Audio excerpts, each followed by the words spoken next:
ਵਾਹਿਗੁਰੂ ਜੀ ਦਾ ਖਾਲਸਾ ਵਾਹਿਗੁਰੂ जी की फतेह। आज proud women achiever series जो ग्लोबल मिडास फाउंडेशन और साडा खिड़दा पंजाब की पेशकश है, इसके अंदर हम आपको रूबरू करवाना चाहेंगे आज नौशाबा जी से, जिनका टूरिज़्म का बिज़नेस है और कमोडिटी ट्रेडिंग का बिज़नेस है। तो आज के एपिसोड के अंदर हम सबसे पहले इनसे जो इनका टूरिज़्म का बिज़नेस है और बढ़िया अच्छे तरीके से ये और भी बड़े सारे काम उसके अंदर उपराले करते हैं, उसकी डिस्कशन करेंगे। और जो नेक्स्ट एपिसोड आएगा उसके अंदर फिर इनका जो कमोडिटी और एग्रोप्रेस बिजनेस है उसकी डिस्कशन करेंगे। तो नौशाबा जी, आपका स्वागत है हमारे प्रोग्राम में। जी, बहुत शुक्रिया। अस्सलाम वालेकुम जी, आपका शुक्रिया, आपने अपने प्रोग्राम में इनवाइट किया। हाँ, तो नौशाबा जी, थोड़ा सा आप बताएं कि जो जाइना ट्रेवल्स है इसकी नींव कैसे रखी गई और कितने सालों से ये चल रहा है, और इसके अंदर जो सिख रिलीजियस टूरिज़्म का आप काम करते हैं बहुत यूनिक, तो उसमें आप क्या करते हैं, थोड़ा सा उसके बारे में बताएं। देखिए, हम सालों पे तो बात नहीं करेंगे। उसकी रीज़न ये है कि हमारा बीच में बहुत सारा गैप आ गया कोविड के टाइम पे। तो अभी हम कोविड के बाद से इसे शुरू करते हैं। तो आप ये समझें कि लास्ट जनवरी से हमने दोबारा इस पे फोकस किया ट्रैवलिंग के हवाले से। कि उससे पहले ट्रैवलिंग की चीज़ें काफ़ी डिफ़िकल्ट हुई हुई थी, यहाँ आना भी डिफ़िकल्ट था और यहाँ से बाहर जाना भी डिफ़िकल्ट था। तो मेन फोकस एरिया हमारा सिख टूरिज़्म है, क्योंकि रिलीजियस टूरिज़्म पे ओवरऑल भी मैं काम करती हूँ, लेकिन मेरा अपना इंटरेस्ट का जो एरिया है वो सिख टूरिज़्म है। तो ये सिख रिलीजियस टूरिज़्म के में आपकी कैसे रुचि आई? इसमें सबसे बड़ी जो रीज़न है वो ये है कि मैं जैसे लाहौर में रहती हूँ, पंजाब का दिल है लाहौर, और खुद पंजाबी हूँ। तो यहाँ पे एक सिख रूल का काफ़ी लंबा टाइम रहा है, 90 ईयर्स रहे हैं। तो हमारे इर्द-गिर्द जो है वो एक बहुत इसके निशानात बहुत ज़्यादा हैं, बहुत सारे गुरुद्वारा साहिबान हैं, फंक्शनल हैं, नॉन फंक्शनल हैं, और कुछ बेहतर कंडीशन में हैं, कुछ इतनी बेहतर कंडीशन में नहीं हैं, बहुत सारी हवेलियाँ हैं। तो यहाँ पे सिख रूल के इतने गहरे निशानात हैं जो हम लोग शुरू से देखते आ रहे हैं, तो ऑफ़ कोर्स उनके बारे में नॉलेज भी होता है। और जब आपको किसी चीज़ के बारे में नॉलेज भी हो, फिर उसमें बड़ा आर्ट और बड़ा बड़ा कुछ देखने को मिलता है। तो मेरा हेरिटेज में क्योंकि हमेशा से इंटरेस्ट रहा है, तो उस हवाले से मुझे ऑलरेडी काफ़ी चीज़ों का नॉलेज था। तो जब आप ऐसी चीज़ में आते हैं तो ऑफ़ कोर्स आपका एक इंटरेस्ट जो है वो एक डिफरेंट अंदाज़ से डेवलप हो जाता है। तो मेरे लिए ये जो टूरिज़्म का स्पेशली सिख टूरिज़्म वाला काम है, ये सिर्फ़ प्रोफ़ेशन नहीं है, मैं इसे बड़े पैशन से करती हूँ, और इसमें मेरे माइंड में बड़े आइडियाज़ भी आते हैं, और मैं कोशिश भी करती हूँ, गवर्नमेंट लेवल पे भी चीज़ों को अप्रोच करने की कोशिश कर रही होती हूँ कि हम अपने हेरिटेज को कैसे सेव करें। तो इसमें कई तो ऐसे गुरुद्वारे हैं जो ज़्यादातर बड़े हिस्टोरिकल हैं, पॉपुलर हैं, संगत बड़ा जानती है, बट कई ऐसी मैंने देखे हैं आपके फेसबुक पेज के ऊपर भी वीडियोस कि कई ऐसे गुरुद्वारे आप लोगों ने खोज करी, उनके बारे में काफ़ी रिसर्च करी, और फिर उसमें कई फंक्शनल भी नहीं थे, उसके ऊपर भी अब आपकी टीम काम करी है। तो जो रिसर्च वर्क है और जो खोज आप जाके खुद देखते हैं, थोड़ा उसके बारे में बताएं। जी, यहाँ पे आपको मैं एक चीज़ तो बताऊँ कि जितने गुरुद्वारा साहिबान हैं वो सारे के सारे प्री पार्टीशन के हैं, और उनमें से आप समझ सकते हैं कि 80 टू 90% हिस्टोरिकल गुरुद्वारास हैं, जहाँ पे गुरुज़ के बड़े एक आमद-ओ-रफ्त रही है, या उनके हवाले से बहुत एक उसकी कोई न कोई हिस्ट्री है। और जो फंक्शनल नहीं है उन, और जो इम्पोर्टेंट हैं, उन पे हम लोग काम कर रहे हैं, हमारी सारी टीम काम कर रही है। तो उसमें हमारा इस वक़्त मेन कोर पर्पस ये है कि हम लोग गवर्नमेंट को भी अप्रोच करते हैं कि ये जो गुरुद्वाराज़ हैं, हिस्टोरिकल हैं, फंक्शनल नहीं हैं, इनकी देख-रेख हो, इन्हें फंक्शनल किया जाए, इनकी मेंटेनेंस की जाए, इन हेरिटेज को, जिनके साथ एक बहुत बड़ी कम्युनिटी के इमोशंस भी अटैच हैं, और पाकिस्तान के लिए ये एक बहुत बड़ा हेरिटेज भी है, ब्लेसिंग है, तो उन्हें सिक्योर किया जाए। तो बात करें और ये, इसमें हमें हाँ जी, अच्छा रिस्पॉन्स मिल रहा है।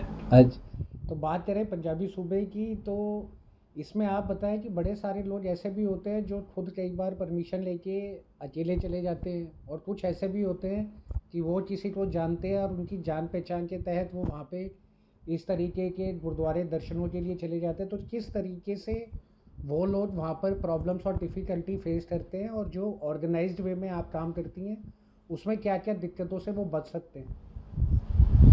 अच्छा जी, इसमें मैंने पूरी एक वीडियो भी की हुई है और इसमें मैं अगेन आपके प्रोग्राम के थ्रू भी एक चीज़ पे लोगों को बताना चाहती हूँ, आप उससे अवेयरनेस समझ लें कि जब वो पाकिस्तान आते हैं तो वो किसी प्रॉपर रजिस्टर्ड टूरिज़्म कंपनी के ही प्लेटफॉर्म से आएँ तो ज़्यादा बेहतर है। अगर उनका मकसद है यात्रा भी और उनका मकसद है अपनी हेरिटेज को एक्सप्लोर करना भी, तो उसकी बहुत सारी मल्टीपल रीज़न हैं। मैं ये नहीं कहती कि आप सिर्फ मेरी कंपनी के थ्रू ही आएँ, किसी रजिस्टर्ड रिलायबल कंपनी के थ्रू आएँ, ताकि नंबर 1 आपका जो सिक्योरिटी है सिक्योरिटी कंसर्न है वो भी एड्रेस हो जाए। तो मैं ये नहीं कह रही कि पाकिस्तान में कोई सिक्योरिटी थ्रेट है या पाकिस्तान में कोई सिक्योरिटी के इश्यूज़ हैं। ये चीज़ कहीं पे भी हो सकती है। अब बहुत सारे गुरुद्वारा साहिबान ऐसे या हेरिटेज ऐसी जगहों पे हैं जहाँ पे इर्द-गिर्द आबादी बहुत दूर है। वो खेतों में हैं या वो वीरानों में हैं या कुछ, तो ऐसी किसी जगह पे दुनिया में किसी जगह पे भी जाना ये किसी न किसी हादसे का सबब बन सकता है। तो उसमें जब हमारे फ़ोरम से कोई आ रहा होता है या किसी टूरिज़्म कंपनी के थ्रू आ रहा होता है, तो हमारी सबसे पहली कोशिश होती है कि ये एक फ़ॉरेनर, मतलब अनफॉर्चुनेटली हम फ़ॉरेनर ही कंसिडर करेंगे, जैसे जब हाँ जी। सिख कम्युनिटी के लोग जहाँ पे आते हैं तो उनकी सिक्योरिटी को एक उसे सिक्योर किया जाए उनके विज़िट को। सेकंड ये है कि एक बड़ा ये कॉमन ट्रेंड है जिस पे आपने बात की है कि लोग फ़ेसबुक पे दोस्तियाँ हो गई, वैसे दोस्तियाँ हो गई और वो यहाँ पे आ गए एक कि ओके ठीक है, जहाँ पे बजट उनका जो है वो ज़रा लेस बजट में वो विज़िट कर लेंगे और वो अपनी सारी यात्रा कंप्लीट कर लेंगे, तो ऐसा 99% नहीं हो पाता है, नंबर 1। अगर बजट की बात पे हम बात करें तो हमारे पास भी और कंपनीज़ के पास भी हर तरह के पैकेजेस होते हैं, लो बजट पैकेजेस भी होते हैं, उसमें मीडियम बजट भी होते हैं, वो आपकी चॉइस है, आप 5 स्टार लेना चाहते हैं, वो तो this is your own choice. लेकिन उससे होता ये है, नंबर 1 तो आप जिस मकसद के लिए जा रहे होते हैं यात्रा, वो आपके अच्छे तरीके से एक कंपनी ही करवा रही होती है क्योंकि हम लोग गवर्नमेंट के साथ अटैच्ड होते हैं। किसी भी जगह पे एक्सेस लेना, वहाँ पे जाना, जैसे यहाँ पे जितने फंक्शनल गुरुद्वारा साहिबान भी हैं, वहाँ पे ऐसा नहीं है कि हर पब्लिक को, हर बंदे को खुली आने-जाने की परमिशन नहीं है। वहाँ पे एक पूरा एक सिस्टम होता है सिक्योरिटी को, क्योंकि आप ये देखें कि गवर्नमेंट इसलिए ये सब कर रही है ताकि कोई भी नाखुशगवार वाक़या ना हो। ठीक है? और ये एक अच्छी चीज़ है।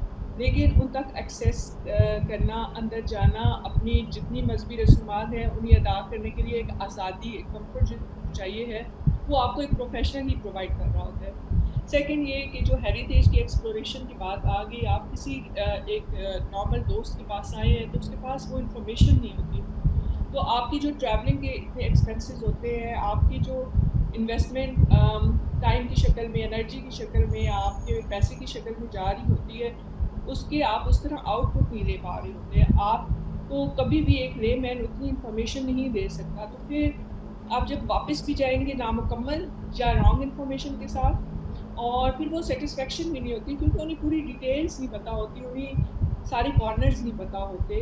और तो इसलिए मैं अच्छा, फिर अगेन एक और बात आ गई मुझे कि आपका फूड का बड़ा सीरियस एक इश्यू होता है। जो लोग यात्रा के लिए आते हैं वो मोस्टली वेजिटेरियन होके रहते हैं, ठीक?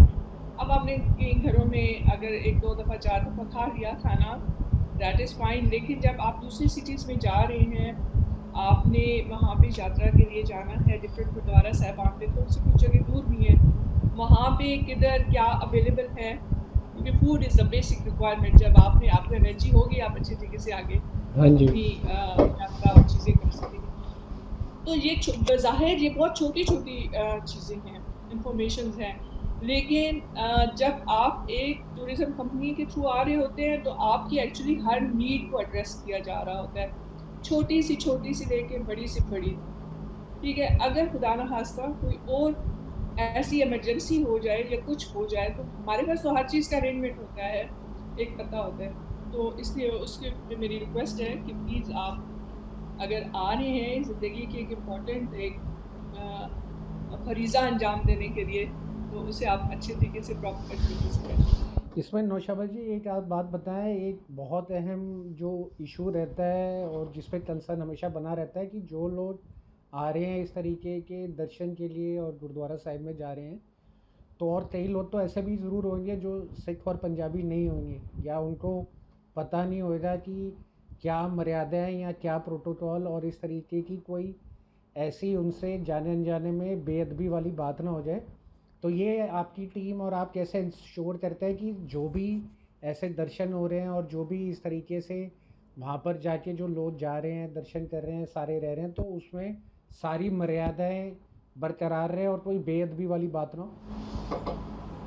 जी, उसमें सबसे पहली बात मुझे होती है कि हमारा जब भी कोई ग्रुप आता है, इवन सोलो ट्रैवलर भी हो, तो हमारी एक वेलकम मीटिंग होती है पहले। और उसमें हम लोग उन्हें सारे एक चीज़ें प्रोटोकॉल्स बताते हैं, उनकी आइडेंटिटी के अकॉर्डिंग भी बताते हैं भाई किधर आपने क्या करना है और क्या नहीं करना। ठीक, फिर स्ट्रिक्टली हमारे जितनी ट्रांसपोर्ट का अरेंजमेंट होता है उसमें ड्राइवर्स हमारे पास सारे नॉन स्मोकर्स हैं स्ट्रिक्टली। ठीक, नंबर 1 ये चीज़ होगी। नंबर 2, जैसे अगर कोई लोग यहाँ पे, क्योंकि पाकिस्तान में तो पाबंदी है, लेकिन जो बाहर से आते हैं, फॉरेनर्स आते हैं, वो उन लोगों को तो हम नहीं रोक नहीं सकते। वो अगर कोई किसी ने ड्रिंक कर ली या कोई ऐसी चीज़ हो गई, तो उसपे हमारे बड़े स्ट्रिक्ट प्रोटोकॉल्स हैं। रीज़न क्या है? रीज़न ये है कि अगर किसी बंदे की छोटी-सी मिस्टेक की वजह से ऐसा कोई नाखुशगवार वाक़या हो जाए, तो वो ब्लेम जो है वो स्टेट पे आ रहा होता है। या वो ब्लेम आ रहा होता है हम टूरिज़्म कंपनी वालों पे कि आपने इस चीज़ को क्यों नहीं कंट्रोल किया। तो इस पे हमारा कोई कॉम्प्रोमाइज़ नहीं है। प्रोटोकॉल सारे जो रिलिजन के अकॉर्डिंग नहीं है, आपने सर कवर करके जाना है, आपने ड्रेस कोड क्या होना चाहिए, आपके जो भी स्मोकिंग ये वो आगे पीछे ये चीज़ें कैसे कंट्रोल में रहनी है, उस पे कोई हाँ, कॉम्प्रोमाइज़ तो नहीं है। सारी आपकी टीम इस तरीके से ट्रेंड रहती है और इन्फॉर्मेशन ज़्यादा से ज़्यादा जो भी श्रद्धालु आ रहे हैं या टूरिस्ट आ रहे हैं, चाहे वो नॉन सिख या पंजाबी हो, तो उन तक भी आप ये पूरा ध्यान रखते हैं कि इन्फॉर्मेशन पहुँचे, कि उनको सर ढक के जाना है और इस तरीके से नॉन वेज नहीं करना, ड्रिंक नहीं करनी, स्पोर्ट नहीं करनी, तो ये चीज़ें आप इंश्योर करते हैं अपनी टीम के साथ? जी, बिल्कुल इंश्योर करते हैं। और हमारी जितनी अपनी टीम भी है, जितने लड़के हैं, वो उनमें से कोई भी स्मोकर नहीं है। तो ये और वो बड़े वो भी इन चीज़ों का बहुत ख़्याल, मतलब हमारी टीम, चाहे हमारी टीम में पाकिस्तान में सिख कम्युनिटी से कोई भी नहीं है। जितने हैं दूसरे, हम दूसरे मज़ाहिब के हैं, लेकिन हमारी टीम फुली ट्रेन्ड है। उन्हें पता है कि जहाँ पे हमने अगर किसी सिखी की साइट पे जाना है, गुरुद्वारा साहब में जाना है, वहाँ पे अदब आदाब ये वो बेसिक इन्फॉर्मेशन, बेसिक नहीं बल्कि अच्छी खासी इन्फॉर्मेशन हमारी टीम के पास है। सारे अच्छे ट्रेंड लड़के होते हैं। तो इसमें तो एक तरफ तो वो हो गया कि जो श्रद्धालु हैं और जो ऐसे सिख रिलीजियस टूरिज़्म के लिए पाकिस्तान आना चाहते हैं, वो एक तो आपसे आप कनेक्ट होते हैं और आते हैं।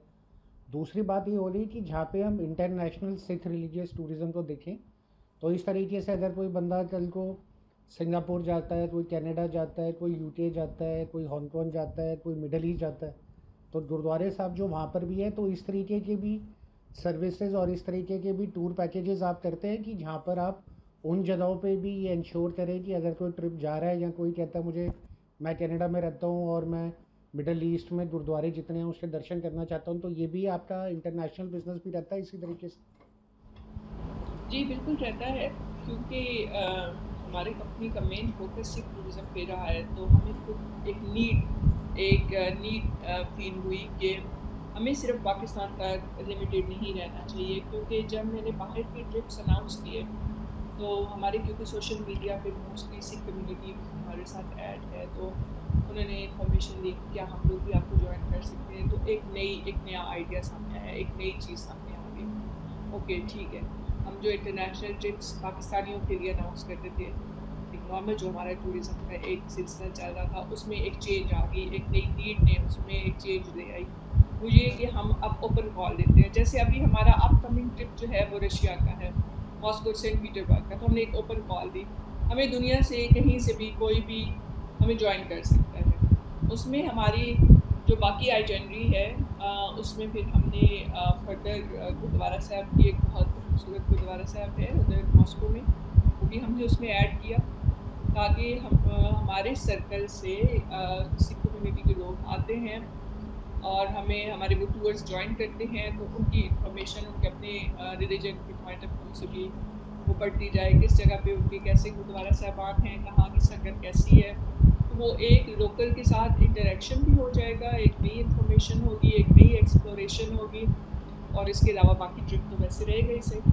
और इसके अंदर आप लोगों ने जैसे इंटरनेशनली देखें या इंडिया में जैसे देखें, दिल्ली से गुरुद्वारा मैनेजमेंट कमेटी है या एसजीपीसी कमेटी है, ऐसे दुनिया भर के अंदर भी कंट्री वाइज कई जगहों पे तो state wise province wise gurdwara management committees हैं, तो उनके जो संगत होती है और उनके वहाँ पे जो मैनेजमेंट होती है रागियों की, दूसरे साथ में ग्रंथियों की तथा वाचकों की, तो इस तरीके से उन जत्थों के साथ भी कनेक्ट करना और कांटेक्ट करना स्टार्ट करा कि वो भी आपके साथ आके यहाँ पे पाकिस्तान में दर्शन कर सके।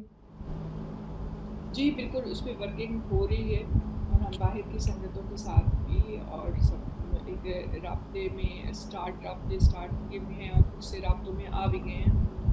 तो उन्हीं हम लोग जहाँ पे इनवाइट करने का हमारा एक है ऑफ़र है, और जहाँ से अगर हम वहाँ जाते हैं, जहाँ से वहाँ का मतलब है कि हम ओवरऑल अगर एक ट्रिप लेके वहाँ पे जाते हैं, तो एक कम्युनिटी का इंटरेक्शन हो, वहाँ पे यात्रा हो, दर्शन हो, और जो भी है इन्फॉर्मेशन एक्सचेंज हो, और ये सारी सिलसिला हमने अपनी चीज़ों में, ये एक नया स्टार्ट है और ये एक नई इनोवेशन है, आप ये कह सकते हैं। हाँ, नहीं ये बड़ा अच्छा है क्योंकि फिर सारे दुनिया भर में सब एक सिख रिलीजियस टूरिज्म में एक कॉमन प्लेटफॉर्म पे आ सकते हैं, जो अनफॉर्चुनेटली आज है नहीं। तो दूसरा मैं इसमें आपसे जानना चाहूँगा कि एक आप अगला एपिसोड एक आपके साथ और हम डिस्कस करेंगे डिटेल में रू पंजाब देगा, जिसके अंदर हम आपसे और तफ्तीश में बात करेंगे। बट मैं बेसिक एक छोटा सा ये भी आपसे जानना चाहता हूँ कि जैसे अभी लेटेस्ट आपने अपने फेसबुक के ऊपर एक स्टोरी डाली जहाँ पर कुछ सीनियर सिटीज़न थे जो चाहते थे कि जहाँ पाकिस्तान के अंदर उनके पहले घर थे, परिवार रहते थे, बुज़ुर्ग रहते थे, तो वहाँ पर आके वो देखना चाहते थे। तो वो जो आपका जाइना ट्रेवल्स ने मैनेज करा और एक डेडिकेटेडली अब आप उसको रू पंजाबी के नाम से पूरा उपराले को डेवलप कर रहे हैं, तो उसके बारे में थोड़ा सा ब्रीफ जानना चाहिए। अच्छा जी, उसमें ये है कि देखिए, एक चीज़ है दर्शन यात्रा के लिए जहाँ पे लोग आते हैं, ठीक? उसका कोर पर्पस होता है एक सोल सेटिस्फेक्शन, ठीक? आप आते हैं, आप अपना एक मज़हबी फ़रीज़ा अंजाम देते हैं, किसी भी रिलिजन से रिलेटेड हो, सेम इसी तरह सिक्की में भी है, तो मेन उसका कोर पर्पस होता है आपकी सोल की सैटिस्फैक्शन, आपकी हैप्पीनेस, इनर से जो भी है, एक है। सेम यही चीज़ आप इससे देख सकते हैं कि जहाँ से आप बिलॉन्ग करते हैं, जिस मिट्टी से आपका तल्लक होता है, जिस जगह पे आपके बड़े रह रहे होते हैं, ठीक है? जहाँ पे आपकी रूट्स होती हैं, आसाम खास में जहाँ पे आपकी रूट्स होती हैं, वहाँ पे भी एक सोल कनेक्शन होता है। तो ये दोनों चीज़ें जो हैं ये इंटरलिंक्ड हैं। मेन ये चीज़ ये है, जो हमारी ज्ञान ट्रैवल की जो आइडियोलॉजी है वो ये है, एक सोल सैटिस्फैक्शन। चाहे वो आके आपको एक अपनी मज़हबी फ़रीज़ा से आपको मिल रही है, या आपको अपनी रूट्स पे आके आपको मिल रही है, अपनी मिट्टी में आके आपको मिल रही है। क्योंकि मेरे सामने बहुत सारी ऐसी स्टोरीज़ आई, हम लोगों ने बहुत सारे लोगों के, क्योंकि इंडिया से जो लोग आ रहे होते हैं, उनमें से बहुत सारे लोग जो सबसे ज़्यादा पैशनेट होते हैं, वो लोग हैं जो यहाँ से माइग्रेट करके गए हुए हैं। उनके अंदर यात्रा के अलावा भी ख्वाहिश होती है, बहुत कशिश होती है, अपनी मिट्टी में बड़ी कशिश है।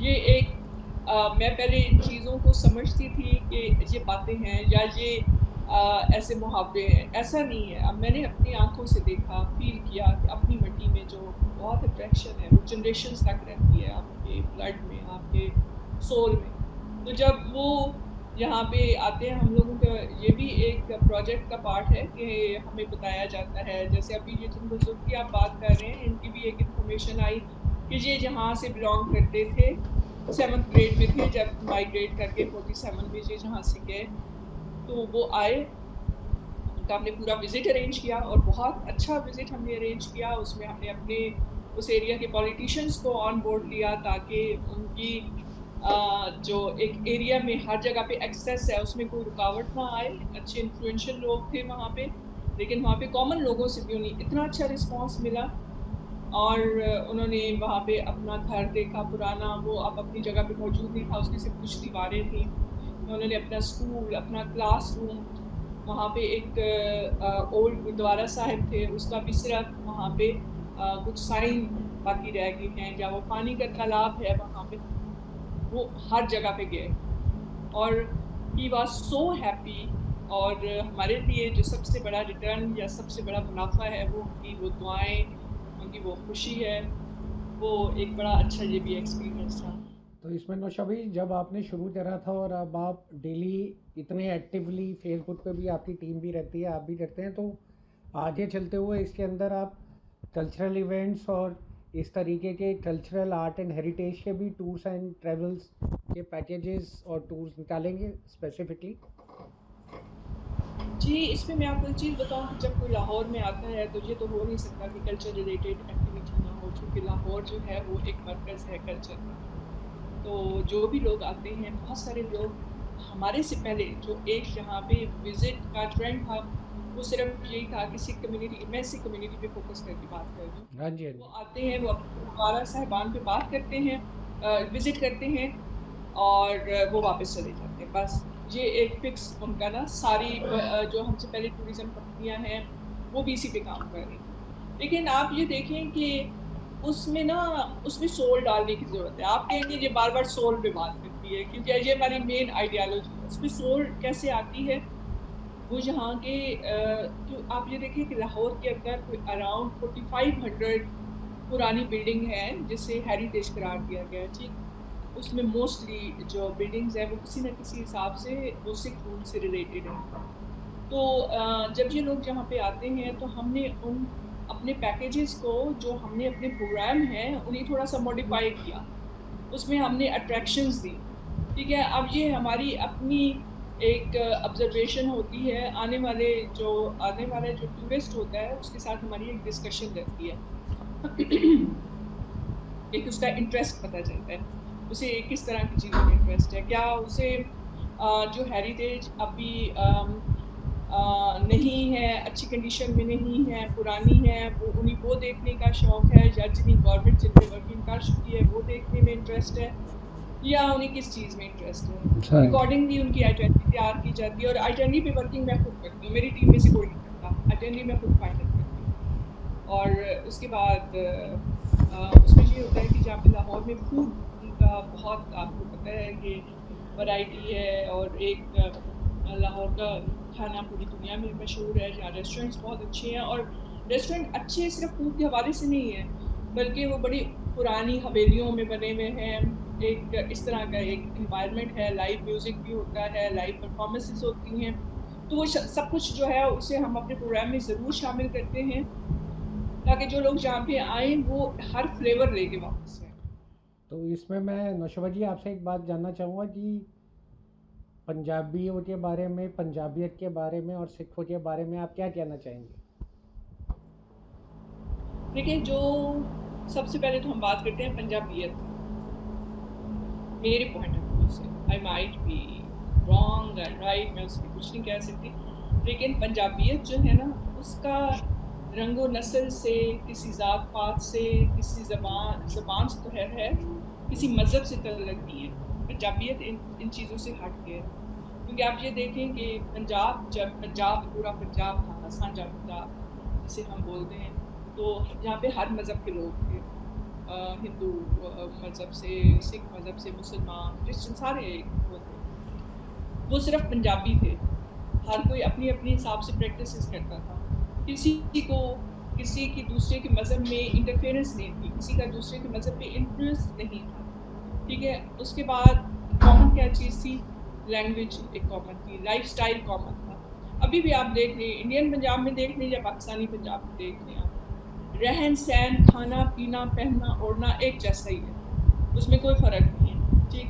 तो ये पंजाबियत है। फिर पंजाब जो है वो एक बड़े, आप ये देखें कि स्ट्रॉन्ग किस्म की एक वो रहा है, इसे क्या कहना चाहिए, एक पंजाब रीजन वाक़ई बहुत स्ट्रॉन्ग, मेंटली भी, फिज़िकली भी हमारे लोग जो हैं वो बड़े स्ट्रॉन्ग हैं और इन्फ्लुएंस करने वाले हैं।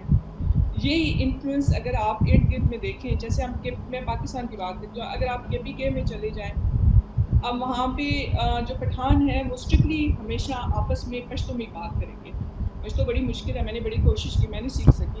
हालाँकि मुझे और फ़ॉरेन लैंग्वेजेज़ मैंने सीख ली, पश्तो नहीं मुझसे सीखी गई। लेकिन पंजाब का आप असरात देखें कि पठान आपको मोर देन 50% पंजाबी बोलते हुए भी मिलेंगे। ठीक है, ये एक पंजाब का उन पे क्योंकि वो पंजाब के साथ लिंक है। आप इसी तरह आप अगर कश्मीर में देखें तो कश्मीरी बड़े कम लोगों को कश्मीर में रहने वाले लोगों को ही आती है, हम लोगों को नहीं आती, लेकिन कश्मीरियों को पंजाबी आती होती है। आप ये देखें कि पंजाब ने अपने इर्द-गिर्द से रिलेटेड इलाकों पे भी इतना इन्फ्लुएंस किया। हम लोग हैं इधर, अगर आप एक चीज़ देखें कि जोशो खरोश, वलवला, मतलब ये एक पंजाबियों का एक वो है, एक साइन है, एक बड़ा एक वलवला रहता है हम लोगों में, ओवर एनर्जी है। ठीक है, मैं अभी आप मुझे देखें तो मुझसे ना एक जगह टिक के बैठ के बात नहीं हो सकती। ये हम लोगों में एक एनर्जी का एक लेवल है जो बाकी कौमों से बहुत एक डिफरेंट है। और पंजाबियत जो है उसे वो खराब हुई है जब उसमें रिलीजन के डिफरेंसेस आ गए।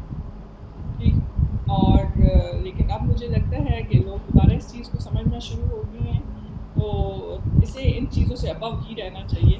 और अभी भी पंजाबी कहीं मिलता है तो वो एक दूसरे को पहचान भी जल्दी लेते हैं। मुझे नहीं पता मैं अपनी इस बात को किस हद तक एक्सप्लेन कर सकी होंगी। नहीं नहीं, आपके जज्बे की मैं तारीफ़ करता हूँ कि किस तरीके से आपने एक तो पंजाबी सूबा जिसको हम बोलते हैं उसकी खासियत बताई, उसके बाद जो उसकी वैल्यूज़ थी, आइडियोलॉजी थी, कल्चर है, पहनावा है, बोली है, उसके बारे में भी आपने काफ़ी अच्छे तरीके से बताया कि जो चाहे पोस्ट इंडिपेंडेंस प्री इंडिपेंडेंस की भी बात करें तब भी वो चीज़ें कॉमन में है। और ये बात सिर्फ इंडिया या पाकिस्तान तक सीमित नहीं है, ये तो कोई भी बंदा चाहे यूएसए में हो, कनाडा में हो, हांगकॉन्ग में हो, दुबई में हो, किसी भी देश में कोई भी पंजाबी है वो आपकी इस बात को बड़ी अच्छी तरीके से समझ रहा होगा कि वो पंजाबी जो आप एक्सप्लेन करना चाह रही हैं आपके लिए क्या मायने रखता है, वो बड़े अच्छे तरीके से आपने समझाया। तो इसमें मैं नौशबा जी आज इस पहले एपिसोड में आपके साथ जो आपका जाइना ट्रेवल्स था, सिख रिलीजियस टूरिज़्म और जो रूह पंजाबी जिसके ऊपर हम एक स्पेशल एपिसोड आपके साथ करेंगे, तो उसमें आपने सब बताया, तो उसके लिए आपका बहुत धन्यवाद। साथ में जिस स्पिरिट से आपने बताया और इतना बेहतरीन आप काम कर रहे हैं और बड़े लोगों को इंस्पायर कर रहे हैं, तो होपफुली ऐसी लाइन में और ऐसी जगह में और इस तरीके से नॉन सिख होते हुए भी अपने गुरु घर की सेवा के अंदर जो आपका जज्बा है और जो आपकी सारी टीम लगी है मेरी तरफ से और हमारे सारे देखने वालों की तरफ से, उसके लिए हम आपको शुक्रिया भी कहते हैं और हमारी बेस्ट विशेस भी आपके साथ हैं।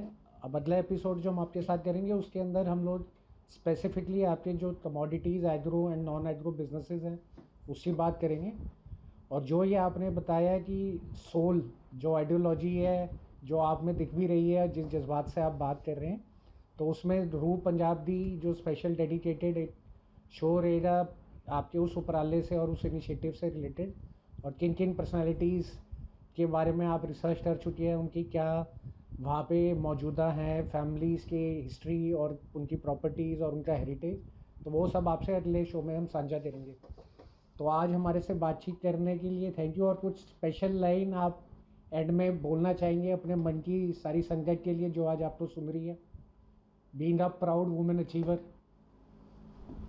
जी, मैं सिर्फ एक चीज़ कहना चाहूँगी। अभी ये जो हम बातें कर रहे हैं उसी के हवाले से मैं अभी सिर्फ ये कहना चाहूँगी कि दुनिया को पीस की ज़रूरत है। लड़ाई में कुछ भी नहीं रखा। और किसका क्या मज़हब है, किसका क्या लाइफ है, किसका क्या लाइफ़स्टाइल है, इन चीज़ों पे इंटरफेरेंस करने के बजाय हमें पीस पे, ताकि हम अपने बच्चों को एक पीसफुल फ्यूचर दे सकें। हमारे बड़ों ने बहुत कुछ देखा, हमने भी बहुत कुछ देखा, लेकिन अब आने वाले टाइम में हमें अपने बच्चों को, अपने आने वाले वक़्त को पीसफुल बनाना चाहिए। बहुत लड़ाइयाँ हो चुकी हैं, अब इसमें फ़ायदा कोई नहीं है। बिल्कुल ठीक। और उसके बाद ख़वातीन के हवाले से वो हमारी पिछले प्रोग्राम में रह गई थी, वो मैं सिर्फ़ 2-3 बातें ऐड करना चाहती हूँ। आपने पूछी, मैं 2-3 ऐड करूँगी। नंबर 1 तो ये है कि फैमिली को हमेशा प्रायोरिटी पे रखिए। उनके लिए जो मैसेज है वो थोड़ा-सा लंबा है, एक बात नहीं है, 3 बातें हैं। हाँ नंबर जी। 1 तो ये है कि मैंने बहुत औरतों को देखा है कि जो बहुत करियर ओरिएंटेड होती हैं और उसमें वो अपनी फैमिली को इग्नोर कर देती हैं। हमारी जो सबसे पहली जॉब, सबसे पहला बिज़नेस है ना, वो फैमिली है, हमारे बच्चे हैं। तो प्लीज़ अपनी प्रोफ़ेशनल लाइफ़ में ना इस चीज़ को कभी भी कंप्रोमाइज़ मत करें। और इस चीज़ को कैसे आप अच्छे तरीके से लेके चलते हैं, उसकी की है डिसिप्लिन। लाइफ में डिसिप्लिन बहुत ज़रूरी है। इवन आप अगर बहुत इंटेलिजेंट नहीं भी हैं, अगर आप डिसिप्लिन हैं तो आप शायद इंटेलिजेंट एक अनडिसिप्लिन बंदे की निस्बत ज़्यादा सक्सेसफुल हो सकते हैं। तो मुझे बहुत सारे लोग पूछते हैं, I am a mother, I am a working woman, I am a wife, एक मेरा घर का पूरा निज़ाम है कि ये कैसे चीज़ें चलती हैं। तो उनमें सिर्फ़ एक ही बात है कि मेरा डे जो है वो डिवाइड हुआ हुआ होता है। मुझे पता होता है किस टाइम में मैंने क्या करना है। मैं अपने बच्चों को जो भी टाइम देती हूँ, शायद वो थोड़ा होता है लेकिन वो मैं क्वालिटी टाइम देती हूँ। तो इस चीज़ को कभी भी इग्नोर मत करें। हमारी औरत होने की जो ड्यूटीज़ हैं वो प्रायोरिटी पे है। फिर जो आप ज़िंदगी में लास्ट चीज़ ये है कि ज़िंदगी में जो भी काम करें उसके बारे में आपकी इन्फॉर्मेशन कंप्लीट होनी चाहिए, स्टडी कंप्लीट होनी चाहिए, हैphazardly या देखा-देखी किसी चीज़ में नहीं कूदना चाहिए। नहीं, ये आपके बड़े अच्छे विचार हैं साझे किए जो आपने। तो मैं बस एक बार आपसे कंक्लूड करने से पहले इस एपिसोड से एक आपसे बात पूछना चाहूँगा कि कितना सपोर्ट आपकी फैमिली से आपको मिलता है जब आप इस तरीके के काम करती हैं, और स्पेसिफिकली कि जो ये गुरुद्वारों की सेवा में आप लगी हुई हैं, और बड़ी सारी ऐसे जत्थेदारियाँ, ऐसे सिख ऑर्गेनाइजेशंस भी होती हैं, उनके पैरेलल आप इंडिपेंडेंट इतना बड़ा काम कर रही हैं, तो उसके बारे में क्या कहना चाहेंगे आप? फैमिली सपोर्ट के बगैर तो कुछ हो नहीं सकता। मैं लकीली मेरे फादर जो है उनका मेरी लाइफ पे बड़ा इन्फ्लुएंस रहा है, उनकी बड़ी सपोर्ट रही है। मैंने ज़िंदगी में कुछ करना चाहा, उन्होंने मुझे उसमें बहुत सपोर्ट किया। फिर लकीली मेरा हस्बैंड जो है उसने मुझे चीज़ों में बहुत सपोर्ट किया। मैंने अपनी स्टडीज़ अपनी शादी के बाद कंप्लीट की है। तो ये बहुत इम्पोर्टेंट होता है। फिर बुज़ुर्ग जो हैं, हमारी जो मदर्स हैं, उनका सबसे बड़ा रोल रहा है, क्योंकि मेरी स्टडीज़ जब चल रही थी तो मेरे बच्चे साथ-साथ हुए और उन्होंने मुझे बहुत इसमें सपोर्ट किया। तो ये जो हमारे ना ये जो इंडिया पाकिस्तान है, इसमें इसे कहूँगी ये एक ब्लेस्ड लैंड है। इसमें जो हमारी चीज़ें हैं ना वो बहुत अल्लाह की तरफ से रब की तरफ से बहुत ब्लेसिंग्स हैं। तो ये जो कंबाइंड फैमिली सिस्टम है जिसे अभी लोग इतना सपोर्ट नहीं करते, स्पेशली यंग जनरेशन सपोर्ट नहीं करती, उन्हें इस चीज़ का अंदाज़ा नहीं है कि वो हमारी लाइफ में कितने पॉजिटिव इम्पैक्ट लेके आती होती है। तो मेरे आज इतना ये काम-शाम करने की जो वजह है, उसमें यही है कि मुझे मेरे बुज़ुर्गों की बड़ी सपोर्ट रहती थी और रहती है।